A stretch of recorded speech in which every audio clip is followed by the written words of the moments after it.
figures who have been buried here since about 200 years ago, and the graves of World War I soldiers are also located in this cemetery.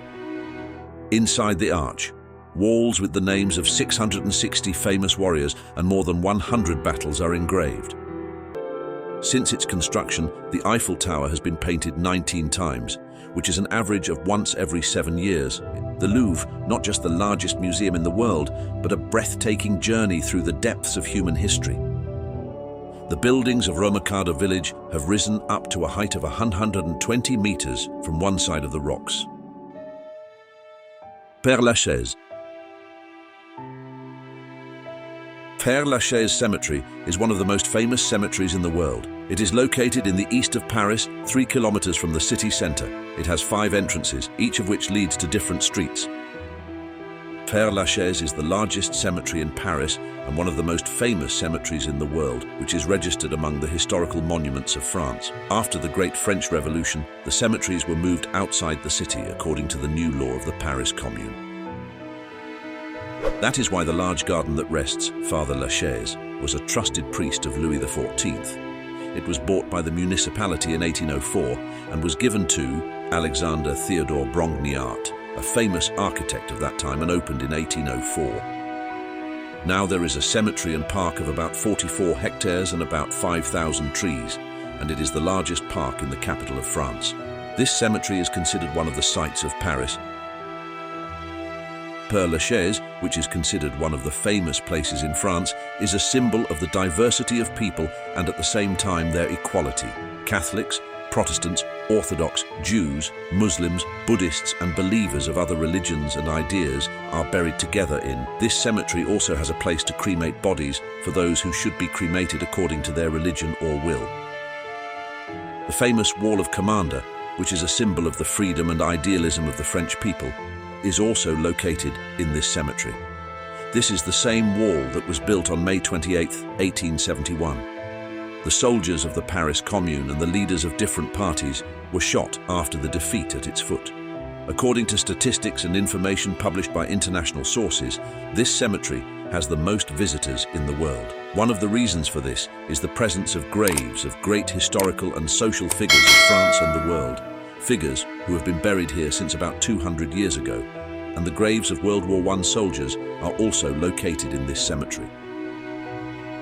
Oscar Wilde's grave is clearly the brightest star in the sky of Père Lachaise. Oscar Wilde, this famous writer, is now under a large work of art with the image of an angel resting, and the remains of paint left by visitors' kisses on the statue, and all kinds of souvenirs and bouquets of flowers can be seen next to his grave. This piece of Wilde's works is on the tombstone. He can be seen, and those who did not know him weep for him. Alas, that physical vessel is broken at the end of time. For his mourners, he is an outcast and rejected man, and it is for the outcasts and outcasts that they always mourn. In France and Paris, you can search for names and addresses of Iranian artists who have remained in the memory of Iranians with the creation of their works of art, and their artistic season has ended in this country. Writers and artists such as Sadegh Hedayat, Gholam Hossein Saedi, and Munir Vakili were buried in Père Lachaise Cemetery. This cemetery was not at all popular due to the distance from the city and the absence of a church around it, and in 1804 only 13 bodies were buried in it. But it became famous with the burial of several famous figures in Père Lachaise. It is true that cemeteries are usually not popular places, and there are fewer people who visit them for no reason, but Père Lachaise Cemetery is an exception, and it is the largest cemetery in Paris and one of the most famous cemeteries in the world. More than 3.5 million people visit it every year. If every cemetery tells a story, Père Lachaise Cemetery in France is a library of many stories. Ghosts roam among the stone walls of this cemetery and tell their stories to the listening ears. The graves in this cemetery have artistic designs made by skilled people and turned this place into an open-air museum. The first person buried in this place was a 5-year-old girl. This cemetery was opened at the same time as Napoleon Bonaparte came to power, and since he believed that all people are equal, There is no obstacle to burying non-French people in this place. There was no place, and all people of any religion and race were allowed to be buried in Père Lachaise. According to the documents available in the Paris municipality, more than 1 million people are buried in this place, although the ashes of some people are also kept. Visit this mysterious cemetery and comment your opinion. Arc de Triomphe. France's Arc de Triomphe, where every stone is a cry of revolution and freedom. Are you ready to know the secrets hidden in the heart of this historical symbol and go deep into the stories that depict the soul of a nation?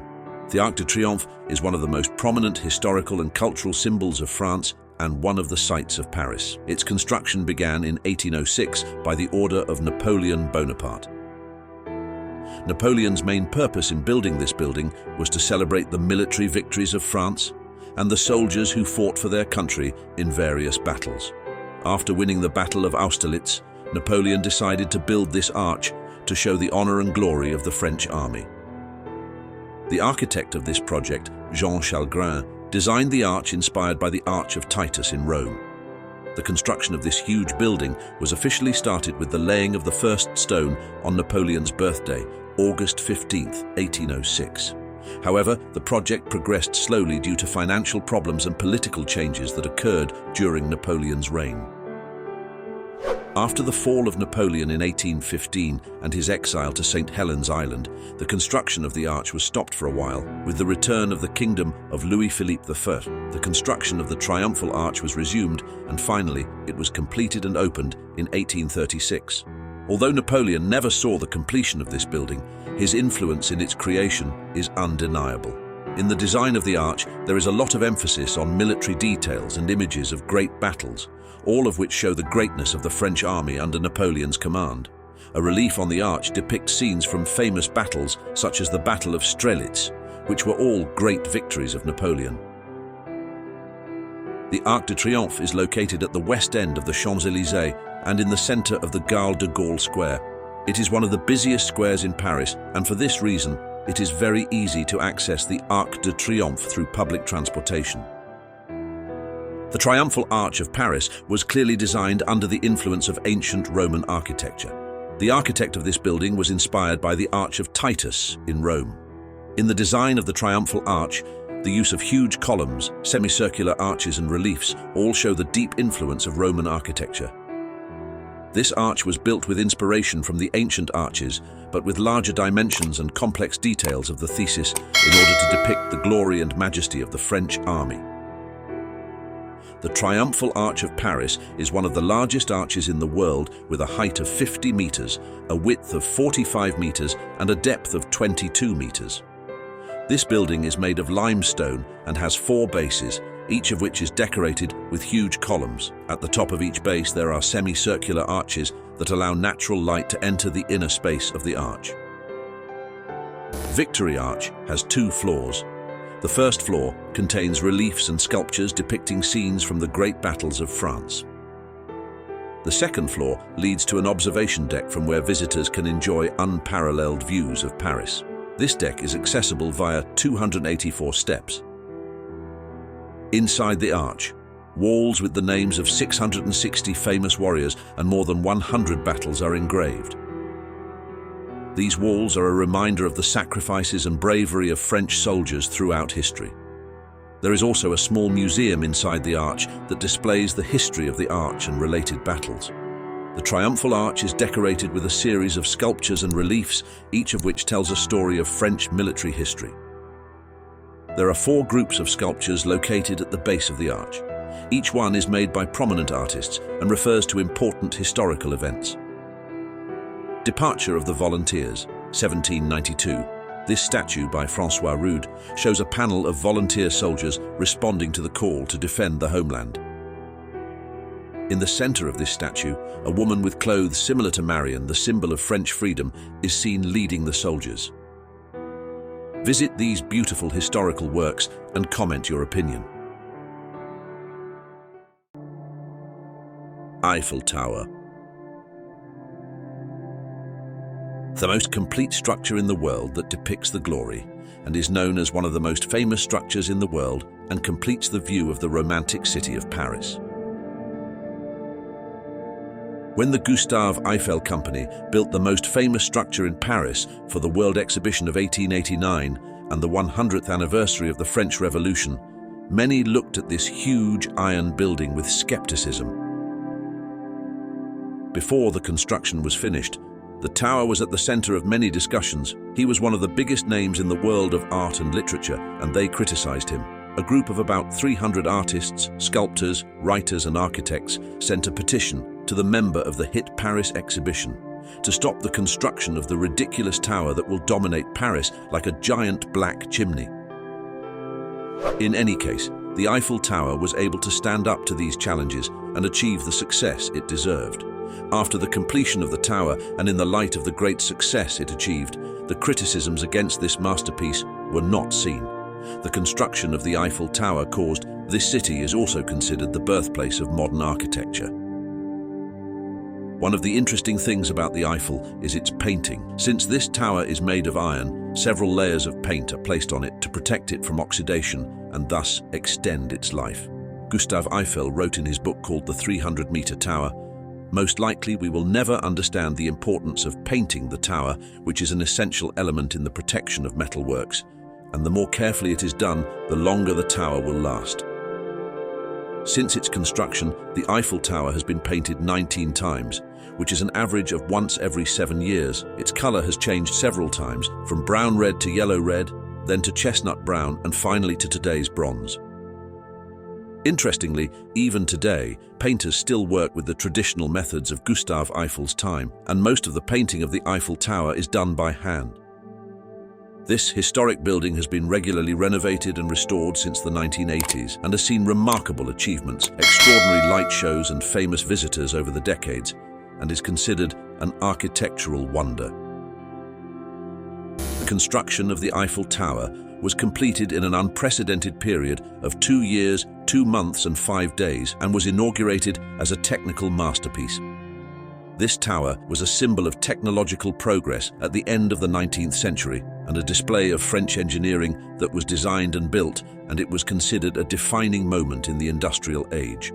Today, the lights of the Eiffel Tower are turned off at night to pay tribute to the victims of tragic events around the world, and in this way, it is more than a symbol and has become a means of expressing the feelings of the people of Paris and the whole of France. The Eiffel Tower has 3 floors: the first floor, the second floor, and the tip of the tower. The viewing platform of the second floor has turned this floor into one of the most attractive parts of the Eiffel Tower. Today, the Eiffel Tower is more than a building. This cloud tower is a world symbol that represents a rich history, the architectural developments and cultural identity of France, with increasing environmental awareness. The management of this tower has also made several efforts to reduce the environmental impact. Among these efforts can be the installation of wind turbines, solar panels, rain collection system, and low-consumption lighting systems. Pointed out that in the future, the Eiffel Tower will definitely continue to be introduced as one of the most prominent global and local symbols for innovation and progress. The Eiffel Tower has witnessed important events throughout history. During the Second World War, the tower was used as a military point and for radio communications. Also, during these years, the tower has also been used as a place for public gatherings and political demonstrations. And today, this tower is one of the important tourist destinations in Paris, and this tower has global importance and value. The Eiffel Tower in Paris is the most famous tower in the world, and although it has nothing to say in terms of height, it is still considered one of the most important historical monuments in the world. Don't waste time and plan a dream trip to this destination, and please comment your opinion about this beautiful masterpiece. Louvre Museum. Imagine a place in the heart of Paris where history and art intertwine, and a museum stands full of untold secrets. The Louvre, not just the largest museum in the world, but a breathtaking journey through the depths of human history. If you think it's just paintings and sculptures, you're sorely mistaken. Join me as we uncover why the Louvre is so extraordinary and what incredible world lies behind every masterpiece. The Louvre Museum is located in the royal palace of Philip Augustus. This building, constructed in the 12th century, has over the years been recognized as a symbol of wealth, power, and the downfall of the French monarchy. The history of this museum dates back to the year 1190, when King Philip II of France built a fortress to defend against enemies. The castle was completed in 1202, and in the 14th century, King Charles V turned the Louvre into a royal residence. In 1546, Francis I, one of the great art collectors of his time, began the construction of a new royal residence, demolishing the old castle. This new building became part of what is now the Louvre Palace. Over time, the palace was completed by French kings. During Francis I's reign, only a small part of the Louvre was built under the supervision of architect Pere Lachaise. This section is now located in the southwest part of the Cour Carrée. The Cour Carrée is one of the main courtyards of the Louvre Museum in Paris, and the surrounding corridors were gradually built as the medieval walls of the Louvre were dismantled, transforming the palace into a Renaissance building. During the reign of Louis XIII and Louis XIV, other parts of the Louvre were completed. One of the prominent cardinals of Louis XIII, Cardinal Richelieu, collected valuable artworks for the king. Louis XIV and Cardinal Mazarin also added magnificent art collections, including the painting Charles I of England by Anthony van Dyck. The part of the Louvre known as the Colonnade was designed during this period by a committee of architects such as Claude Perrault and Louis Levaux, along with the famous painter and decorator Charles Lebrun. The Colonnade, the easternmost part of the Louvre Palace, has been regarded as one of the greatest architectural masterpieces of France since its construction from 1667 to 1674. In 1682, Louis XIV moved his court to the Palace of Versailles, and from then on the Louvre was no longer a royal residence. However, the idea of using it as a museum began to take shape in the 18th century. During the reign of Napoleon I, the Emperor of France, the Cour Carrée, and one of the wings of the Louvre Museum were established. In the 19th century, during the reign of Napoleon III, the main galleries, corridors, and halls of the museum were completed and opened. The Louvre Museum officially opened in 1793 with 537 paintings, most of which were royal artworks. In 1993, on the 200th anniversary of the Louvre Museum's founding, the Richelieu wing, which had been occupied by the Ministry of Finance, was renovated and reopened. For the first time, the entire building was dedicated to the purposes of the Louvre Museum. A new corridor was also designed by Eo Ming-pei. This new corridor had over 210,368 square meters of exhibition space and became a place to house European paintings, decorative arts, and Islamic art. In 3 of the museum's interior halls, with glass ceilings, ancient Assyrian artworks and French sculptures are displayed. The museum also has another hall dedicated to Islamic art, which opened in 2012. This section features a wavy, golden-colored roof made of glass and steel, designed by Italian architects such as Mario Bellini and Rudy Ricciotti. The Louvre Museum houses some of the world's most famous paintings and sculptures. The French paintings in the museum, from the 15th to the 19th centuries, form a unique collection. In addition, masterpieces from Italian Renaissance painters, including the Mona Lisa by Leonardo da Vinci, Flemish and Dutch works, and Baroque paintings are also housed in the Louvre.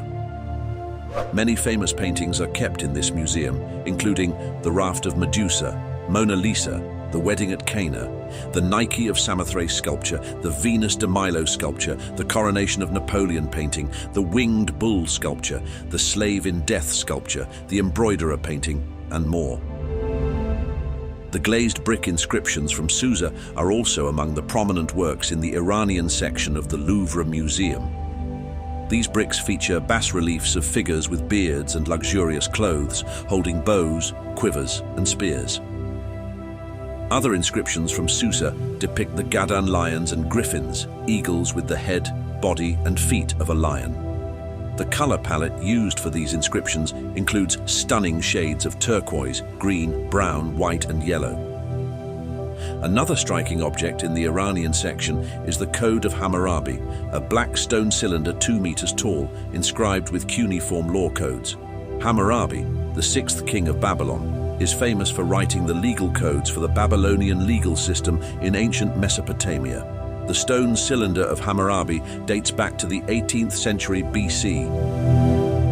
The Louvre Museum is built from carved stones and is designed as a vast collection of hallways and rooms across 4 main levels.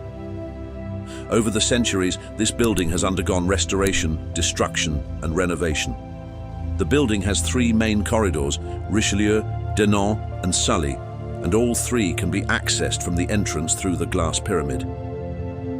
In any case, this museum is one of the most famous, largest, and most visited museums in the world. It is definitely worth visiting to see all these beautiful and ancient works. Be sure to visit this museum as soon as possible and leave your comment on your experience. Rocamadour. Rocamadour is located in the heart of a steep mountain, a place that you cannot even imagine. A land of colors and stunning natural beauty that fills your mind with peace and wonder. There are places in the world that you simply do not have access to. Among these places is Rocamadour in France, which has stunning views of nature, quiet and beautiful villages, which has made this place more beautiful.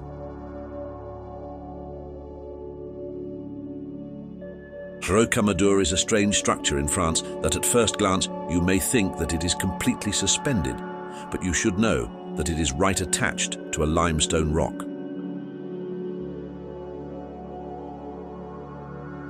This strange and beautiful structure has been an important place for religious people since long ago. In the 11th century, this place was the 3rd most important religious place for Christians, and even now it always has visitors who are amazed by the beauty and awe of this place. One of the oldest villages in France is the village of Rocamadour, which has become very popular throughout Europe since the Middle Ages. This village, in the southwest of France, has attracted pilgrims from all over Europe for its historical monuments and shrines. It is said that Saint Amator, who collects taxes for the Bible, lived and died here after leaving Jerusalem. According to legends, several miracles happened after the body of Saint Amator was found and after his healing power became famous. Many pilgrims are attracted to it, and the French kings and queens provide a lot of financial assistance for the development of this village, numerous shrines and temples. This village is located on a rock facing a valley created by Alzo River.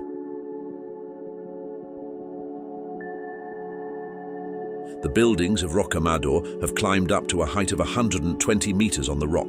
The stairs start from the lower side of the city and go up to the churches,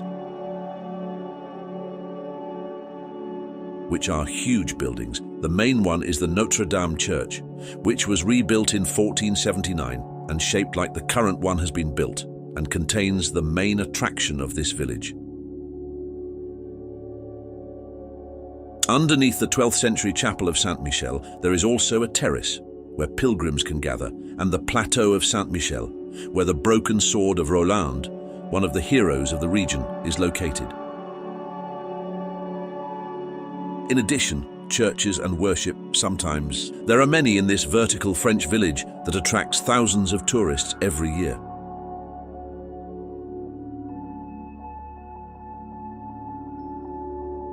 The interior walls of the church are painted with paintings, and paintings of some well-known people can be seen on these walls.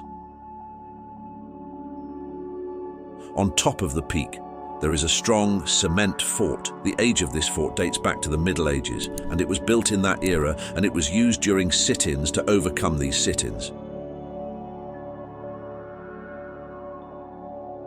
This village has attracted many pilgrims from all over Europe because of its historical buildings and the tomb of the Holy Mary.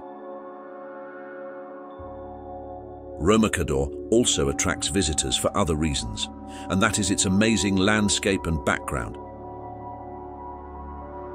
In fact, this village is attached to a rocky gorge created by the Alzo River. The buildings of Rocamadour village have risen up to a height of 120 meters from one side of the rocks.